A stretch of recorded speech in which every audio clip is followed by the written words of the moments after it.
आता बघूया चंद्रपूर येथील बातमी।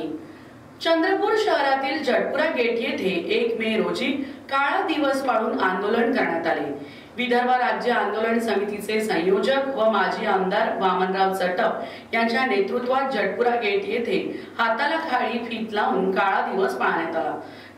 या निदर्शने आंदोलनात माजी आमदार चटप यांनी प्रतिक्रिया देत म्हटले, महाराष्ट्र राज्यात सुख शांती आहे, मात्र विदर्भाच्या वाट्याला सिंचनाचा अनुशेष, शेतकऱ्याच्या आत्महत्या, प्रदूषणे आले आहेत। सध्या लोकसभा निवडणूक सुरू आहे। 4 जून नंतर केंद्रात नवं सरकार स्थापन होईल। आमची त्यांना एकच मागणी राहणार, शपथ घेतल्यावर प्रथम काम स्वतंत्र विदर्भ राज्य निर्मितीची घोषणा करावी। दरम्यान या संदर्भात माजी आमदार ॲडव्होकेट वामनराव चटप यांनी लाईव्ह चंद्रपूरला दिलेली प्रतिक्रिया।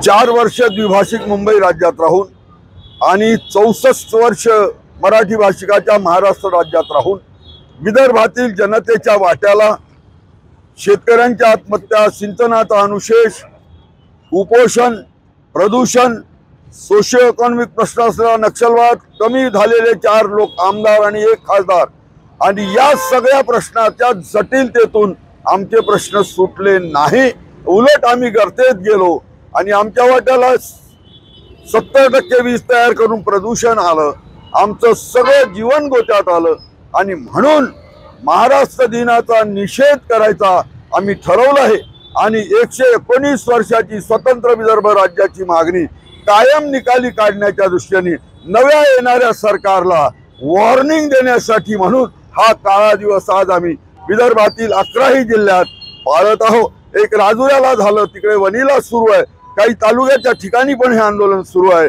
आणि या निमित्ताने आम्ही येणाऱ्या नव्या केंद्र सरकारला सांगतो, ऐशी तैशी करा, सत्तेत आल्याबरोबर, शपथ घेतल्याबरोबर विदर्भाचं स्वतंत्र राज्य निर्माण करा, आम्हाला न्याय द्या, या मागणीसाठीच हे काळा दिवस पाळून केलं जाणारं आंदोलन आहे।